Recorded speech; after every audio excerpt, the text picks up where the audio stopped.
Bismillahirrahmanirrahim. Assalamualaikum warahmatullahi wabarakatuh.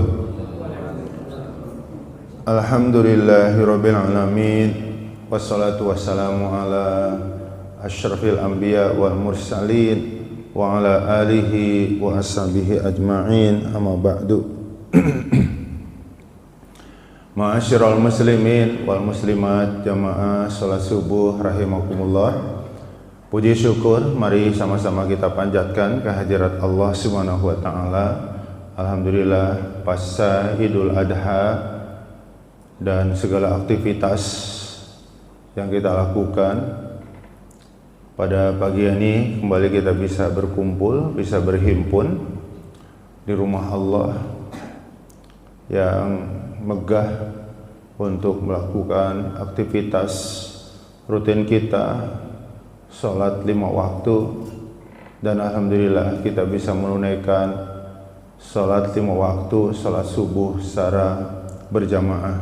Mudah-mudahan pahalanya Allah lipatkan, Allah gandakan dengan kelimatan, dengan ganda-ganda yang tak terhingga. Amin ya rabbal alamin.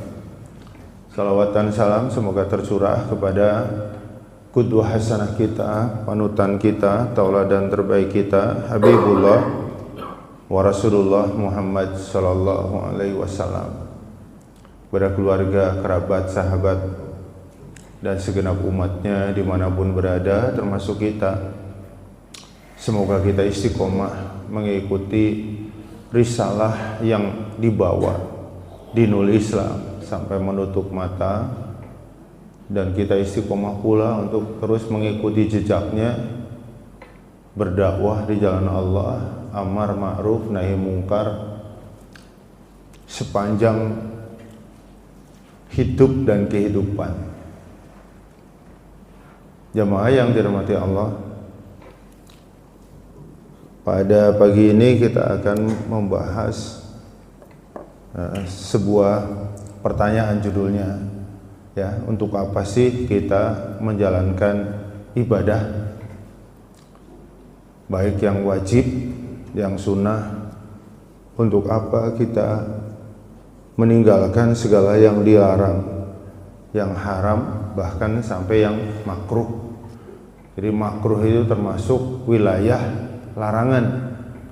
Jadi syariat kalau diglobalkan cuma 2, ya, al-awamir, perintah-perintah, wan nawahi, dan larangan-larangan. Jadi syariat Allah, aturan Allah itu secara global terdiri cuma 2. Yang pertama al-awamir, perintah-perintah. Yang kedua an-nawahi, larangan-larangan. Bukannya 5, Ustadz. Kalau dirinci jadi 5. Al-awamir yang termasuk perintah itu 2, wajib sama sunnah. Sunnah itu perintah, cuman bobotnya tidak seperti wajib, tapi perintah. Larangan itu 2, haram sama makruh. Jadi makruh itu masuknya ke wilayah larangan. Kan artinya makruh dibenci. Jadi yang makruh sebaiknya ya ditinggalkan karena termasuk kategori larangan. Nah, antara yang 4 jadinya mubah. Haram enggak, makruh enggak, wajib enggak, sunnah enggak, mubah namanya. Jadi enggak ada dosa, enggak ada pahala. Kalau meninggalkan larangan, yang haram, yang makruh, ya kan, ada pahala. Ditinggalin, kalau dikerjain dosa. Kalau kita mengerjakan yang wajib, yang sunnah, dapat pahala. Kalau nggak dikerjain dosa. Nah, mubah, dosa nggak ada, pahala nggak ada, netral dia. Nah, untuk apa kita menjalankan semua itu? Dua alasannya jemaah. Jadi kita melaksanakan, merespon perintah-perintah dengan dilaksanakan, merespon larangan-larangan dengan ditinggalkan. Ya, yang pertama adalah sebagai ungkapan rasa syukur, ungkapan rasa senang. Apa yang membuat kita senang? Apalagi lah kalau bukan nikmat. Yang membuat kita senang itu nikmat yang Allah berikan kepada kita. Ya, makanya kita harus banyak merenungkan nikmat-nikmat yang Allah berikan kepada kita. Agar apa? Agar senang. Ya, penting nggak senang? Penting. Syukur itu artinya senang. Karena kalau sudah senang, maka segala yang Allah perintahkan menjalankannya jadi ringan. Kalau kita senang, segala yang dilarang meninggalkannya itu senang. Jadi tidak ada hal-hal yang datang dari Allah yang terasa membebani, berat gitu. Karena kita syukur, karena kita senang, maka semuanya menjadi enteng. Hari Sabtu, ini kisah-kisah nyata yang saya dapat di lapangan, nggak dapat di kitab. Hari Sabtu tanggal 22 Mei, ya mungkin sekitar 10 hari lagi Idul Adha, tanggal 22 atau tanggal 23 Mei. Assalamualaikum Pak Ustadz. Oh iya Bu Haji, cuma mau mengingatkan, besok hari Sabtu tanggal 23 Mei jadwal Pak Ustadz ngisi di Majelis Taklim kami, insya Allah, jawab saya. Oh iya Pak Ustadz, sekalian besok setelah selesai ngisi taklim ditutup dengan doa. Baik Bu Haji. Pak Ustadz, mohon doanya, suami saya sekarang seminggu 2 kali harus cuci darah. Senin, Selasa, Rebo cuci darah. Kamis, Jumat, Sabtu cuci darah. Ya Allah, kenapa Bu Haji? Ginjalnya Pak Ustadz.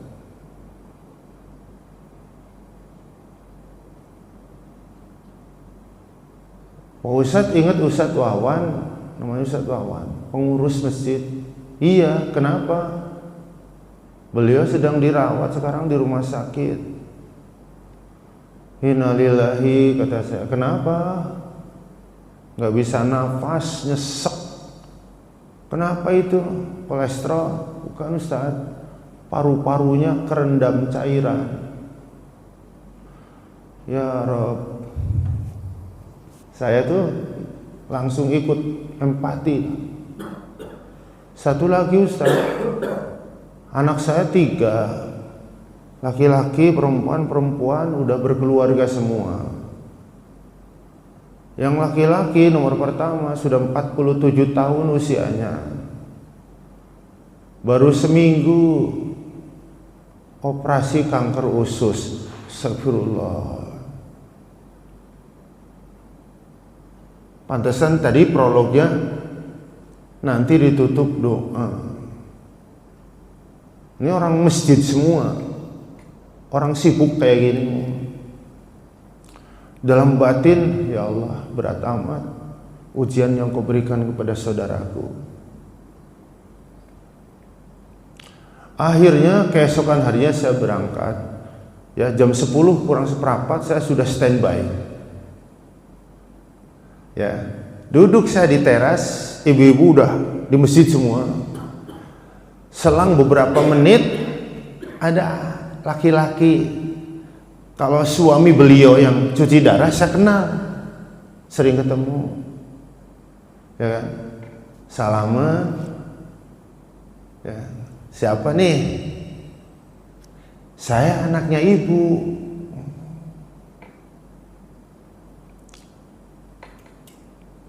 Apa kabar? Sehat.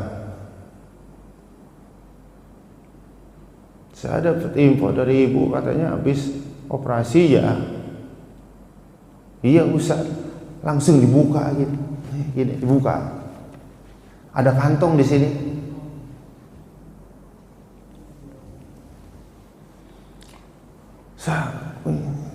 Sabar kata saya. Pasti banyak hikmahnya. Kenapa kata saya? Ya analisa dokter memang kanker usus harus dipotong. Kalau nggak dipotong ya bisa menjalar mana-mana. Namanya kanker begitu kan. Nah, terus sekarang BAB gimana kata saya? Ya ini yang kesini tanpa sensasi. Saya ingat waktu saya operasi prostat juga gitu kan, dulu sempat pakai kateter, jadi ujuk-ujuk kantong penuh tuh nggak berasa. Jadi sebagian kesini nggak ada sensasi, nggak ada rasa, tahu-tahu kantongnya penuh. Ada juga yang dari yang normal. Oh, jadi dua dong, kesono ada, iya. Terus kata dokter, gimana? Peluangnya sembuh? Ya ada peluang sembuh. Tapi prosesnya memang panjang. Jadi dokter juga sebelum dioperasi udah ngasih pilihan. Ada peluang sembuh, tapi bisa juga seumur hidup pakai kantong terus ya. Ngenes banget. Ya, ada peluang sembuh tapi prosesnya panjang, lama. Atau udah seumur hidup kayak gitu terus. Bapak ada di belakang. Akhirnya saya nengok ke belakang, didampingi oleh sang anak itu, ya kondisinya lemah. Salaman. Karena beliau orang tua, usianya udah 70-an, 4, 75. Saya biasa kalau ketemu dengan orang tua saya cium tangan. Ya kemarin tanggal 23 itu beliau yang malah narik tangan saya, dicium sambil menangis. Sabar Pak Haji, ya sabar. Insya Allah mudah-mudahan Allah akan memberikan banyak kebaikan, hikmah di balik ujian ini. Jadi 3 orang itu, ya 3 orang, 1 udah ginjalnya harus dicuci per 3 hari, 2 hari, hari ketiga cuci, 2 hari, hari ketiga cuci. Kalau enggak, gelap katanya, gelap, sempoyongan. Jadi enggak ada yang kelihatan, gelap, sempoyongan. Memang darahnya harus dicuci, gitu. Karena ginjalnya udah enggak berfungsi. Gitu. Akhirnya saya ceramah, selesai. Ya, saya ajak semuanya untuk mengangkat tangan, tundukkan kepala, mari kita berdoa dengan khusyuk, dengan khidmat, harapan mudah-mudahan doa yang diaminkan oleh ibu-ibu salihah Allah ijabah, Allah kabul.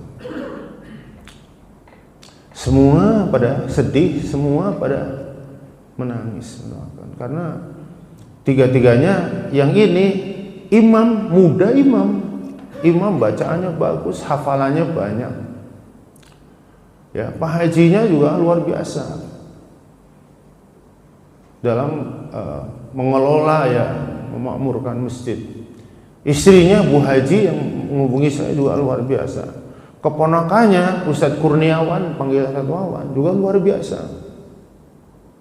Ya, dari sini kita doakan juga mudah-mudahan mereka Allah angkat penyakitnya, Allah kembalikan kesehatannya dengan pulih lebih sempurna,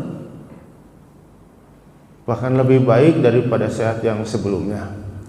Mohon keikhlasan semuanya untuk sama-sama kita memanjatkan Ummul Quran, kita wasilah bertawasul kepada Allah dengan Ummul Quran. Semoga Allah angkat penyakitnya, Allah sembuhkan, Allah sehatkan jauh lebih baik daripada sehat sebelumnya. Al-Fatihah.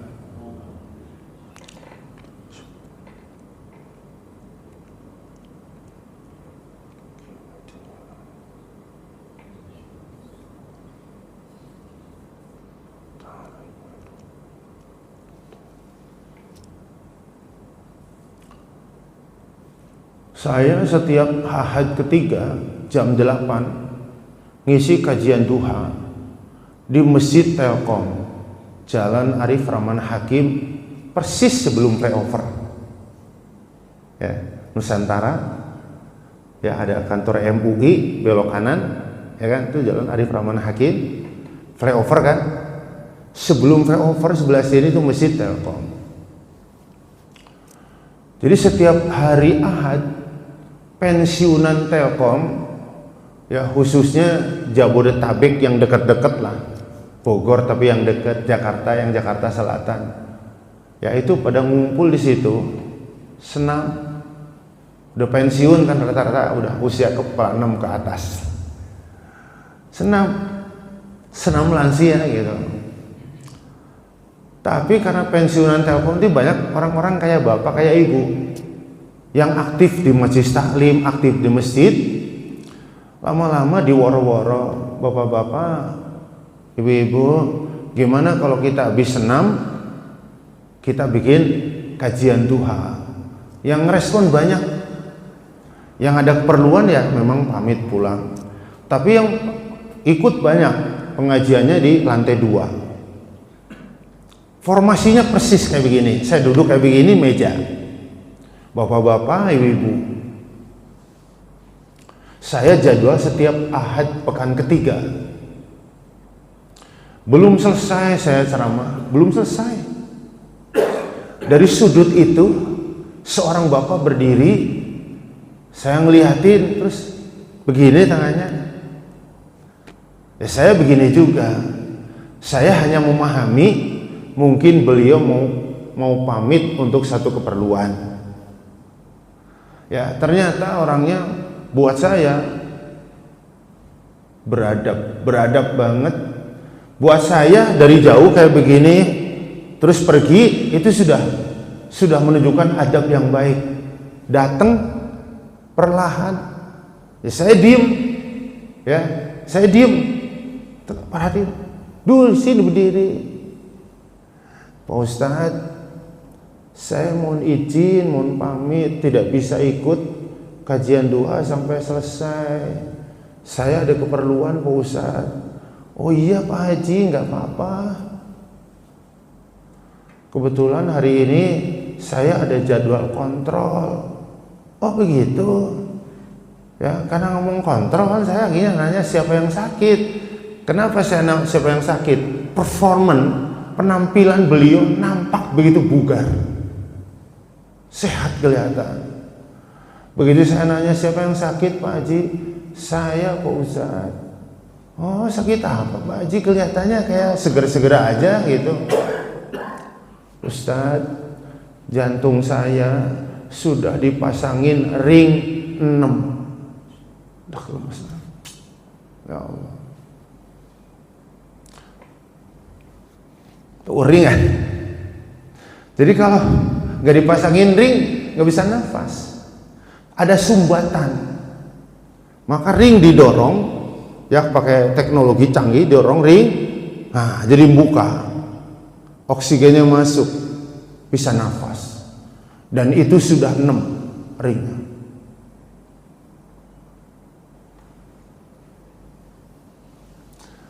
Bersyukurlah yang jantungnya sehat, ginjalnya sehat, paru-parunya sehat, organ-organ yang lain sehat. Semua ini adalah karunia Allah. Jadi kalau kita ngelihat yang kayak begitu, terima kasih ya Allah, jantung masih sehat, ginjal sehat, paru sehat. Benar? Jadi gimana dong ngungkapin rasa syukur atas nikmat organ tubuh yang sehat? Respon seruan Allah. Itu larinya ke situ. Respon seruan Allah dengan sebaik-baiknya, yang perintah dilaksanakan, baik itu haram maupun makruh, yang baik itu wajib maupun sunnah. Ya, kita respon yang dilarang dengan sebaik-baiknya dengan cara meninggalkan, baik itu haram maupun makruh. Jadi ibadah yang kita lakukan semuanya adalah ekspresi, ungkapan rasa senang Karena Allah sudah memberikan nikmat kepada kita yang sangat amat luar biasa.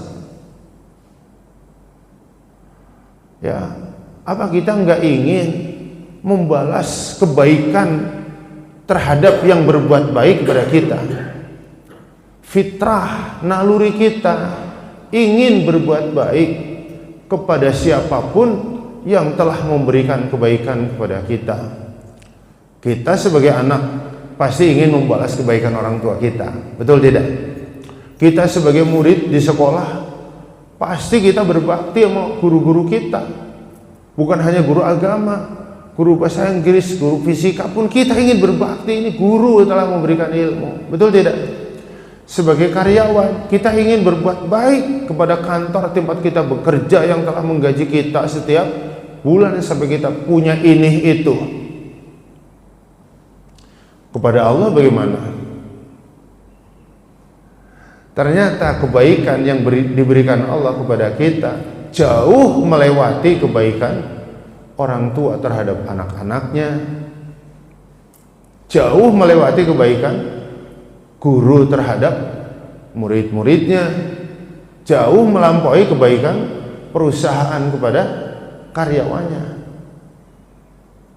Sudah seharusnya ungkapan rasa syukur kita kepada Allah lebih tinggi, lebih maksimal, lebih besar ketimbang ungkapan rasa syukur kita, taat maksudnya, kepada orang tua, kepada guru, kepada perusahaan. Benar kan? Jadi harus kontrol. Dia secara berkala, tanggal sekian harus kontrol, tanggal sekian harus kontrol. Ya. Kenapa? Ya saya pernah kontrol, saya dulu jatuh di kantor, saya jatuh aja udah. Telat kontrol. Nggak sadar udah. Masya Allah. Makanya di dalam Al-Quran nih surah 34, surah Saba ayat 13. Jadi untuk apa kita beramal soleh? Ya, untuk mengungkapkan rasa syukur. Mari kita lihat sama-sama ayatnya.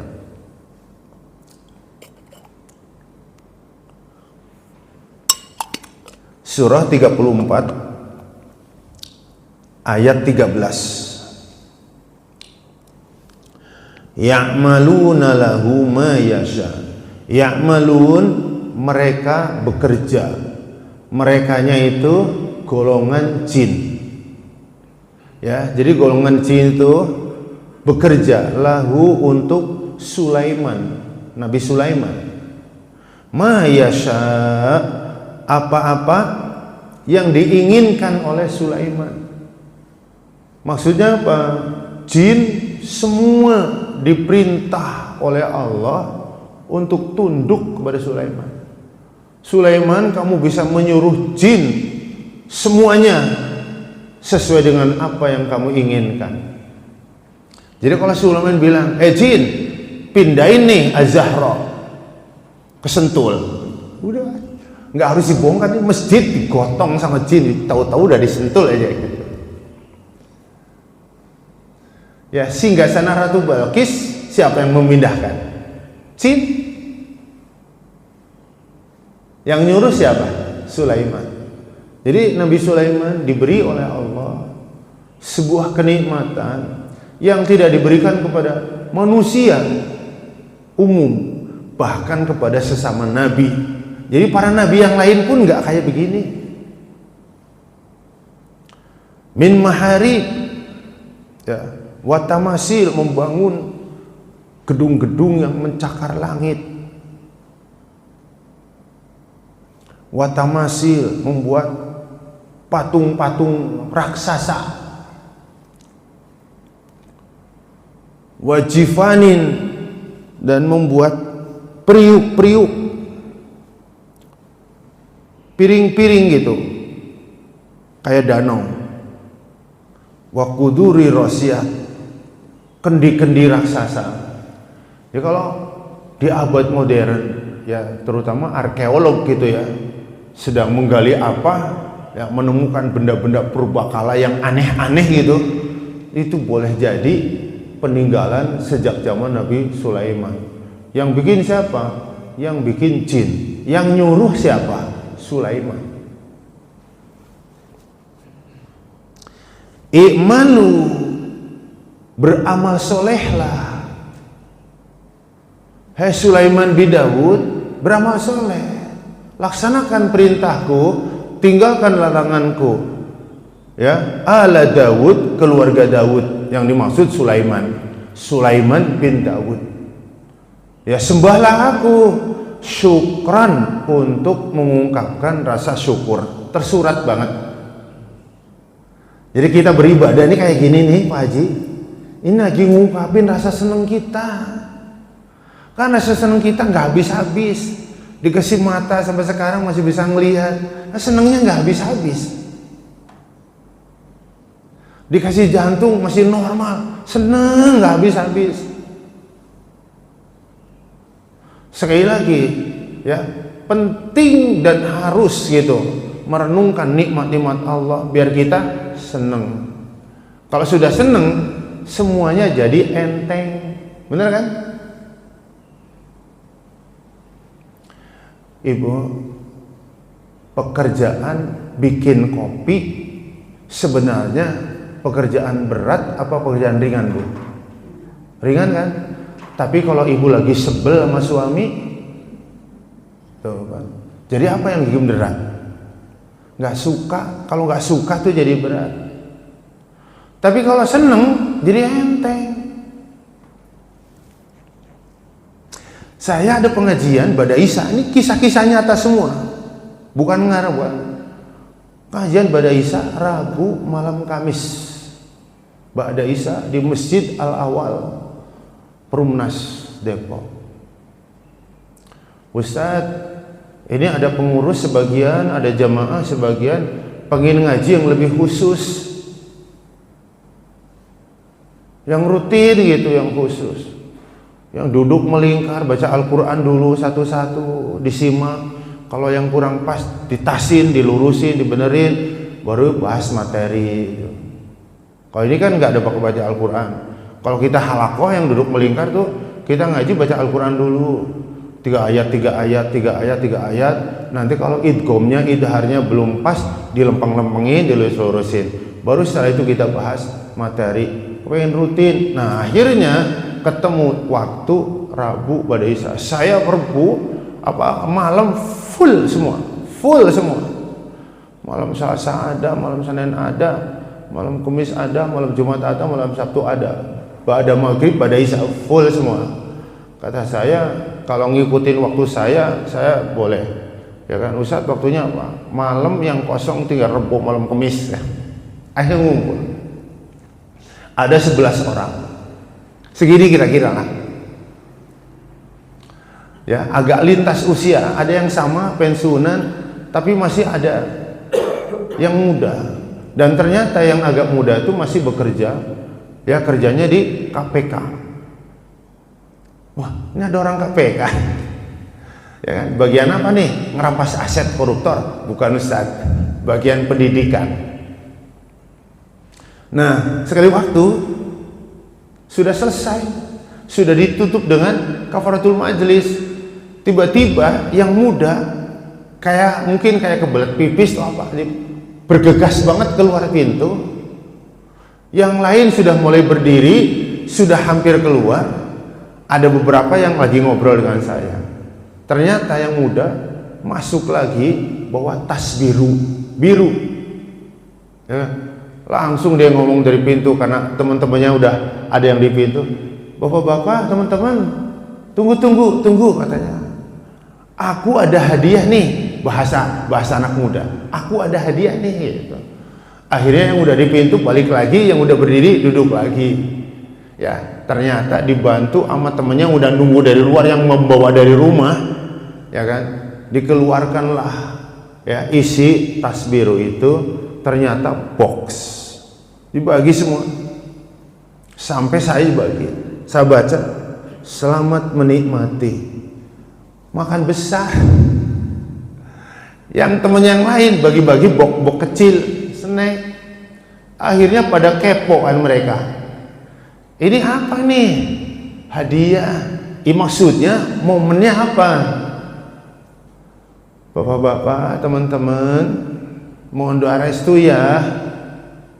Tanggal 30 Mei udah lewat, hari Ahad kalau nggak salah. Tanggal 30 Mei aku akan melangsungkan pernikahan di Binjai, Sumatera Utara. Wah, kagak bilang-bilang, kagak ngundang-ngundang.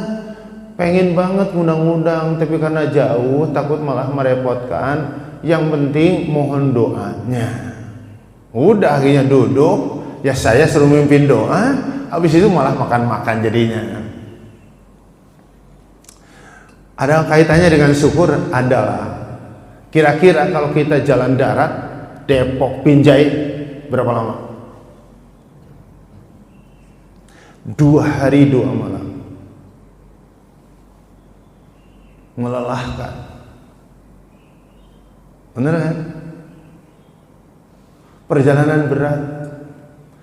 Tapi karena di Binjai ada perempuan yang aku cintai, maka langkah dia ke sana tidak akan terasa terbebani, enteng. Kenapa? Senang. Jadi yang membuat enteng itu apa ya? Senang. Kalau antum, ibu, laki-laki, perempuan usia nikah, taruh dijodohin sama kedua orang tua untuk menikah dengan gadis se-RT. Kalau mau nikah tuh sama anaknya Bapak Fulan, saya kenal orang tuanya baik, orang tuanya soleh, ya. Mudah-mudahan kamu mau ya nikah sama anaknya Bapak Abdurrahman. Tapi antum nggak suka banget dengan perempuan itu. Kira-kira melangkah ke rumah itu gimana? Enteng apa berat? Karena apa? Nggak suka. Jadi yang bikin berat apa? Nggak suka. Yang bikin enteng apa? Suka. Apa yang membuat kita senang? Renungin nikmat yang Allah berikan sama kita. Yakin kita senang banget. Apa nggak senang jantung kita masih normal, nggak harus pakai ring? Enak bener, bener kan? Emang nggak seneng ginjal kita masih bisa bekerja normal? Oh, seneng banget, seneng banget, beneran. Coba kalau ada yang mau beli jantung bapak, jantung ibu 5 miliar, dijual nggak bu? Jantungnya ada yang mau beli, jantung ibu ada yang mau beli, dibayar 5 miliar, mau nggak ibu? Kalau 10 miliar gimana? Pokoknya berapa aja nggak saya jual Ustaz. Ya iyalah. Buat apa 10 miliar? Nggak ada jantung ya mati. Jadi nggak ada yang bisa hidup tanpa jantung. Bener kan? Sekarang taruhlah pentokin di 10 miliar. Ya, apa artinya 150 juta? Jadi ambil dari 10 miliar, diambil 150 juta. Buat apa? Buat pergi haji berdua. Kan pelunasan ONH 2026 60 juta. Suami istri 120. Kalau Bapak Ibu ikut bimbingan, ya, satu orang 7 juta, 14 juta, 134 juta. Ya, buat bekal masing-masing 10 juta. Jadi 150 juta. Apa artinya uang 150 juta dari total nilai jantung ibu 10 miliar? Kecil. Pergi haji kalau berangkatnya syukur atas nikmat yang Allah berikan kepada kita. Angka segitu tuh nggak ada apa-apanya. Ambil lagi 35 juta buat beli sapi untuk korban. Apa sih 35 juta dari 10 miliar? Kecil. Apalagi korbannya cuma patungan 4 jutaan, ya ilah. Jadi korban cuma ungkapan rasa syukur.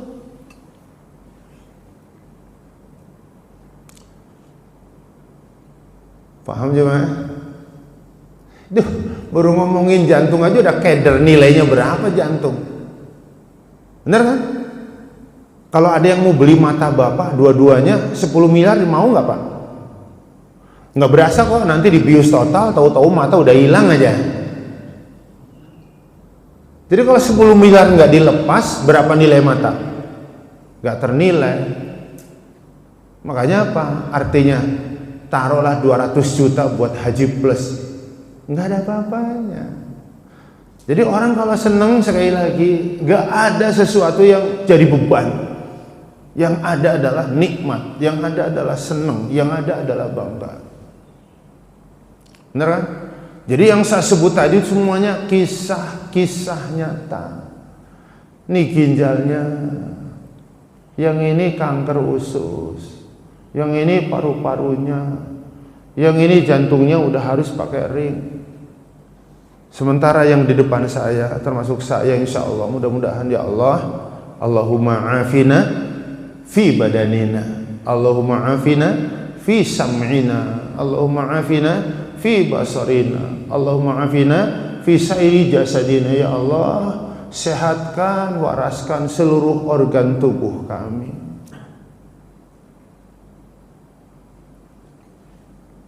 Jelas ya jemaah? Jadi syukran. Jadi untuk apa kita beribadah? Melaksanakan yang perintah, meninggalkan larangan. Ekspresi, kata orang Jawa, mengejuantahkan rasa syukur atas nikmat yang Allah berikan kepada kita. Apa sih? Wis, laksanakan perintah-perintah yang wajib, yang sunnah sebaik-baiknya. Tinggalkan larangan yang haram, yang makruh sebaik-baiknya. Emang begitu cara mengungkapkan rasa syukur yang benar. Jelas ya? Satu. Yang kedua, ibadah untuk apa? Taqarrub, untuk mendekatkan diri kepada Allah. Ya, tinggalkan larangan, kerjakan yang perintah, biar kita makin dekat dengan Allah. Manfaatnya apa kalau kita dekat sama Allah? Kalau kita dekat sama Allah, ya, kalau buat ilustrasi ya, kalau sudah dekat itu segala urusan jadi mudah. Kalau kita dekat, kalau kita ada masalah, insya Allah ditolong.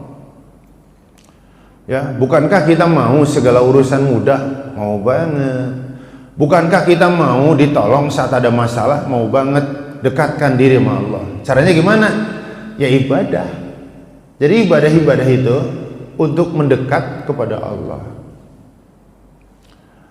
Kata ibu kepada suami, "Pak, beras habis, gula habis, minyak habis, bumbu-bumbu habis, minta uang belanja dong."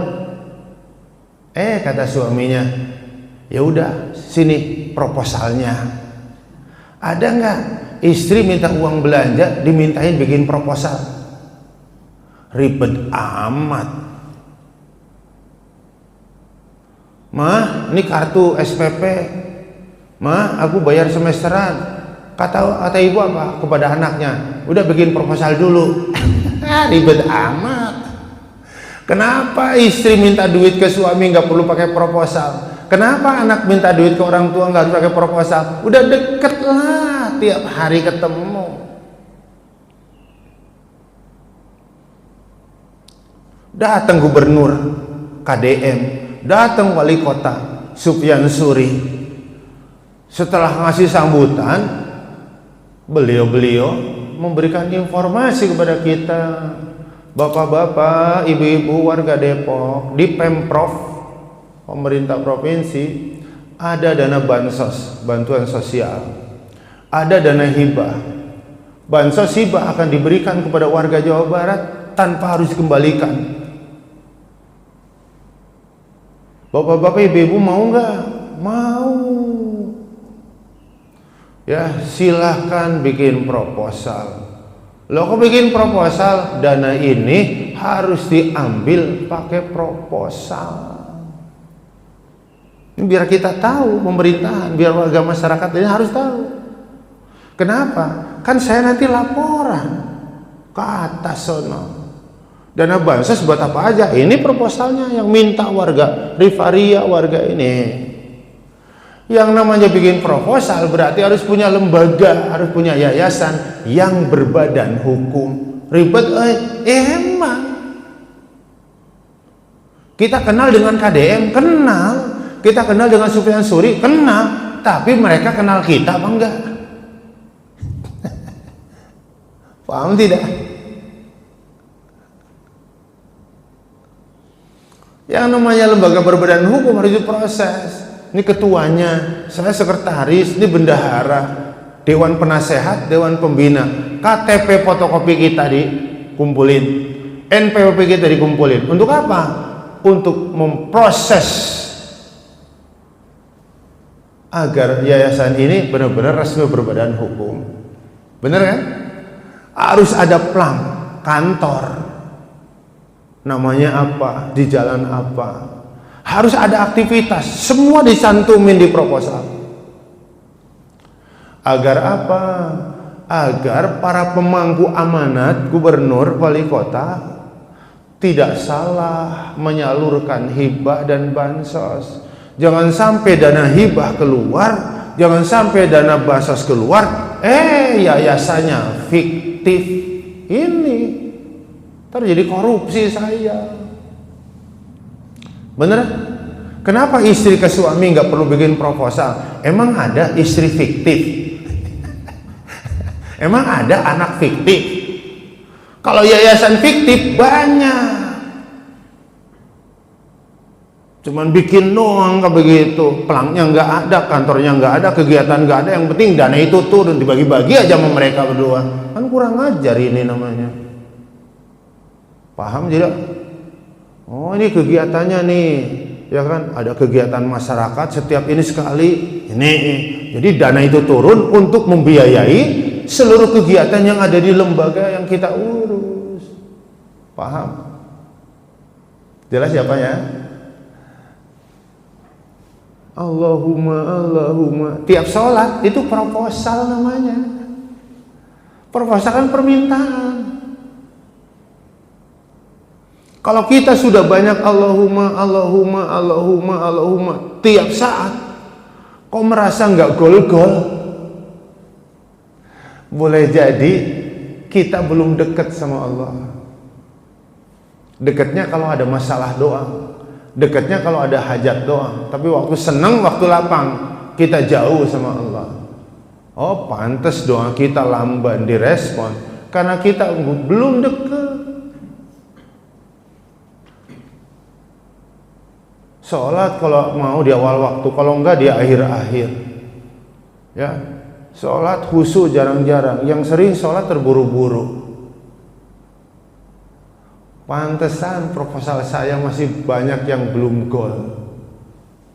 Nabi Shallallahu Alaihi Wasallam banyak ditawari oleh Allah sesuatu yang justru enggak minta. Muhammad, kamu mau nggak kalau gunung Uhud aku jadikan emas? Sekiranya yang ditawari gunung Uhud jadi emas, kita warga Depok kira-kira jawabannya apa? Warga Depok, khusus warga Rifaria, Bukit Rifaria aku jadiin emas buat kalian. Jawaban kita apa? Mau. Bener kan? Ya kagak munafik kita. Ya, jangankan gunung Uhud 6 kilo dengan sebesar itu jadi emas. Wow. Bukit Rifaria aja jadi emas, guys. Bener kan? Rasulullah nggak mau. Ya, bayangin Rasulullah nggak gila dunia aja, umatnya banyak yang gila dunia sampai lupa akhirat. Bagaimana kalau Rasulullah gila dunia? Ya, Rasul memang sosok teladan yang menggambarkan jangan sampai gila dunia sampai lupa akhirat. Jelas semua? Kenapa jangan orang gila dunia jangan sampai lupa akhirat? Karena yang di dunia ini kecil banget. Yang di akhirat sangat luar biasa. Surah 9 ayat 38. Mari kita lihat jemaah. Ya, surah At-Taubah ayat 38.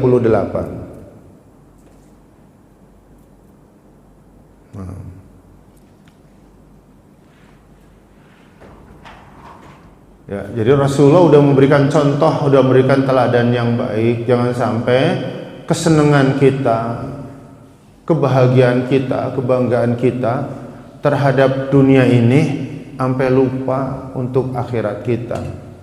Ini duduk kayak begini ini kita lagi mempersiapkan buat akhirat, bener kan?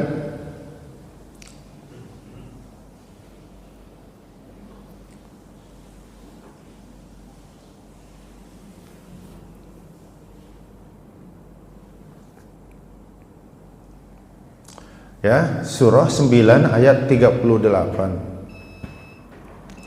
Ya ayyuhalladzina amanu, wahai orang-orang beriman, semua diseru oleh Allah. Ya, malakum, kalian kenapa? Idza qila lakum, apabila dikatakan kepada kalian, ya, infiru, bergegaslah, fi sabilillah, untuk berjuang di jalan Allah. Berjuang bimana khusus perang, ke medan perang, maupun berjuang bimana umum, memakmurkan masjid, berdakwah, bikin sekolah Islam, membangun ekonomi yang islami, berjuang umum. Kenapa kalian kalau diseru untuk berjuang di jalan Allah, itsaqaltum ilal ard, kaki kalian kayak dilem di bumi, berat bener. Kenapa sih mau tahajud berat banget, mau pergi ke masjid berat banget, mau pergi haji masih gitu berat banget. Kenapa? Untuk berbuat baik kok berat bener. Araditum bil hayati dunya, emang kalian sudah ridho, udah puas dengan kehidupan dunia? Ridho itu puas. Orang kalau puas cenderung nggak mau nyari lagi. Bener kan? Udahlah, saya mah segini aja gitu udah. Orang kalau sudah puas biasanya sudah tidak menginginkan lagi. Emang kalian sudah puas dengan kehidupan dunia? Minal akhirat, dibanding kehidupan akhirat nanti? Itu tanda tanya. Fama mata'ul hayati dunya, maka tidaklah kesenangan mata, kesenangan kehidupan dunia, fil akhirati, dibanding dengan akhirat, illa qalil, kecuali sedikit. Ya, gemerlap dunia ini yang hari ini dinikmati oleh kurang lebih 6 miliar umat manusia, dibanding dengan kenikmatan akhirat nanti yang hanya untuk orang beriman, qalil. Qalil artinya apa jemaah? Dikit, dikit banget. Para sahabat ketika turun ayat ini sampai minta penjelasan, negesin, ya Rasul, bisa nggak dijelaskan perumpamaan gitu, sedikitnya dunia dibanding dengan kehidupan akhirat? Darat sama laut luasan mana aja, Pak? Luasan laut lah.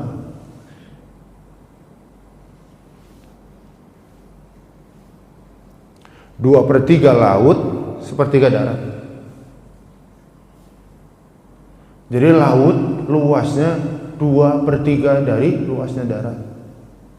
Anggap ini 2/3, ini laut nih. Kata Rasulullah, perumpamaan kehidupan dunia dibanding dengan kenikmatan akhirat nanti seperti salah seorang di antara kamu memasukkan telunjuknya ke dalam laut. 2/3, masukin telunjuk, ini laut nih. Ya, falyandur bima tarji, angkat pelan-pelan dan apa yang dia dapatin. Mau satu tetes saja susah bener. Nah, netes. Yang setetes itu kenikmatan dunia yang hari ini dinikmatin oleh 6 miliar umat manusia.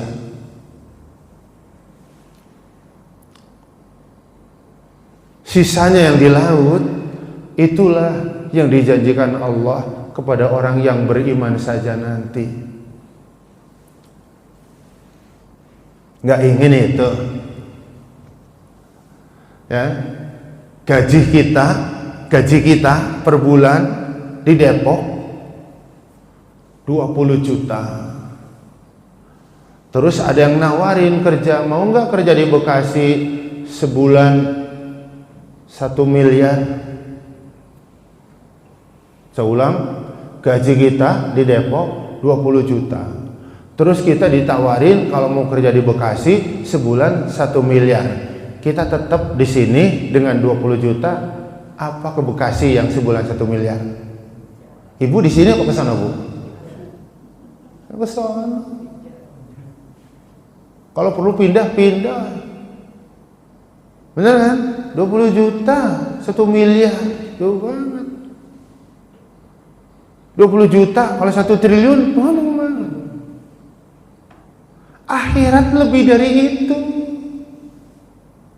Itu dunia tadi setetes ini. Yang di lautan itu gambaran kenikmatan akhirat, dan itu hanya orang beriman saja yang dapat. Kalau yang setetes, muslim, non muslim dapat, mukmin, non mukmin dapat. Yang di laut hanya orang beriman saja. Kayak apa? Nggak kebayang oleh kita. Saking luar biasanya, saking dahsyatnya. Benar kan?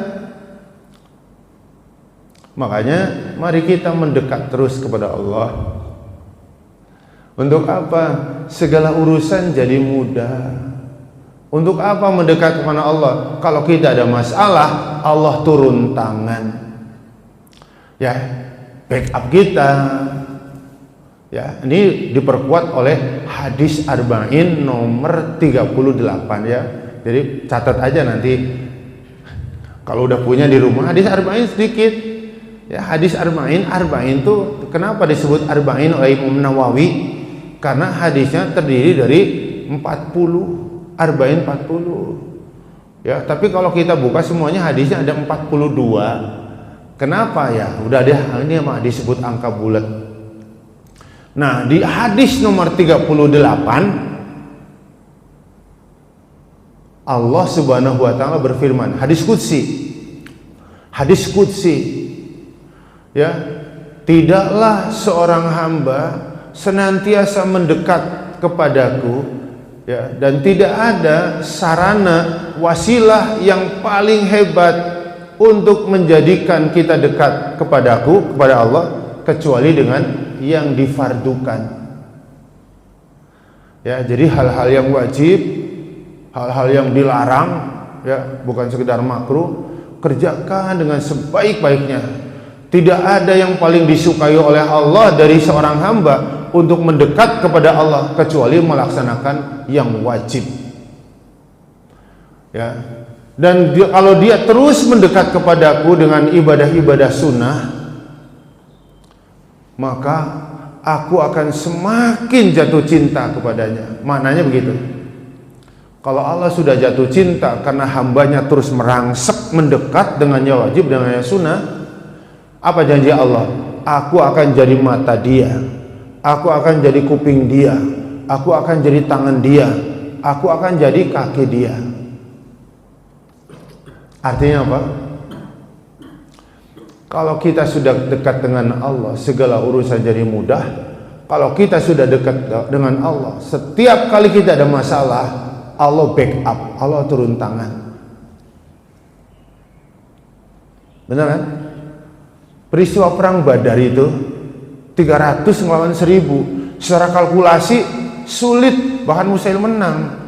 Satu muslim harus berhadapan dengan 3 atau 4 musuh. Kan berat. Tapi dengan izin Allah menang. Karena apa? Di backup oleh Allah. Berupa apa? Allah menurunkan 1000 pasukan malaikat yang dikomando oleh malaikat Jibril. Ya, Rasulullah sudah cemas banget dalam doanya. Kalau yang 300 merupakan kader terbaik, umat terbaik, mati semua, selesailah Islam, selesailah dakwah. Terus apa artinya sebagai Tuhan? Sampai kayak gitu kalimatnya. Apa artinya engkau jadi Tuhan? Jadi Tuhan gak ada yang nyembah. Apa artinya jadi Tuhan gak ada menyembah? Loh kok bisa kayak begitu? Ya kalau yang 300 mati, yang akan menyeru, yang akan mengajak manusia sembah Allah siapa? Kalau nggak ada yang menyembah Allah, terus apa artinya engkau Tuhan tidak ada yang nyembah? Munajat Rasulullah sampai begitu dalam. Akhirnya Allah mengutus Jibril untuk memberitahu bahwa aku akan backup yang 300 dengan 1000 pasukan langit yang datang bergelombang.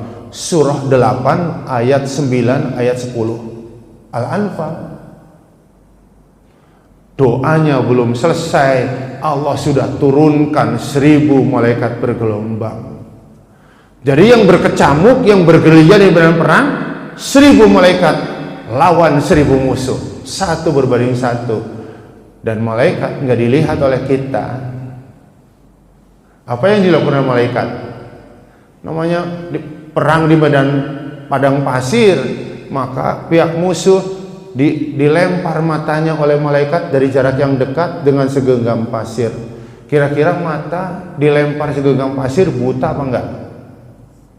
Buta apa enggak kira-kira? Kalau yang masih ragu-ragu, cobain.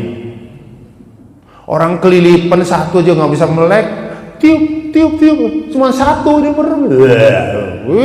Kelilipan cuma satu, kok segenggam buta. Kalau sudah buta, musuh temen aja nggak kelihatan. Hidung mereka tertutup pasir, mulut mereka tertutup pasir, mati. Mau bernapas pakai apa? Perang Badar gemilang banget. Pasukannya lebih 700 dari pihak musuh, mati, matanya buta, hidung dan mulut tertutup pasir.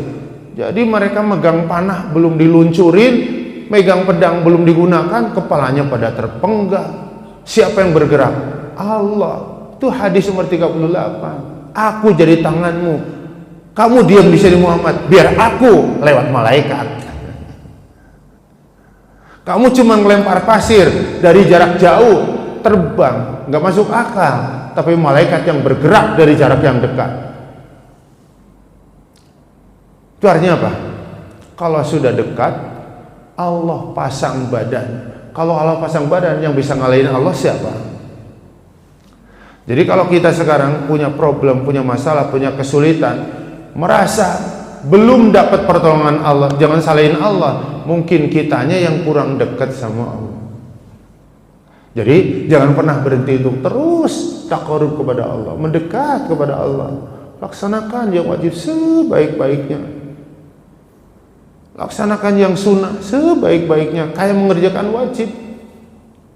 Tinggalkan yang haram setotal-totalnya, ninggalin haram jangan sepotong-sepotong. Wadaruma baqiya minar riba, tinggalkan riba total. Jadi nggak ada sedikit pun riba di diri kita. Ya kalau ibadah setahap-setahap, tapi meninggalkan larangan harus total. Termasuk tinggalkan yang makruh-makruh secara total. Insya Allah kalau kita kayak begitu, maka urusan kita jadi mudah. Nanti kalau kita ketemu masalah, bukan ngarep, bukan doa, bukan minta, tapi kan kita akan selalu ada masalah dalam hidup. Insya Allah ya kan kita akan selalu diberi jalan keluar, akan diberi kemudahan untuk bisa menyelesaikannya. Jamaah rahimakumullah, itulah kaji kita pagi hari ini. Ya sudah syuruk, sudah tiba nih jam 6:10. Ya mari kita tutup, kita akhiri kajian kita begini dengan sama-sama mengucap lafaz hamdalah. Alhamdulillahirabbil alamin. Doa kafaratul majlis. Subhanaka Allahumma wa bihamdika asyhadu an la ilaha illa anta astaghfiruka wa atubu ilaik. Assalamualaikum warahmatullahi wabarakatuh.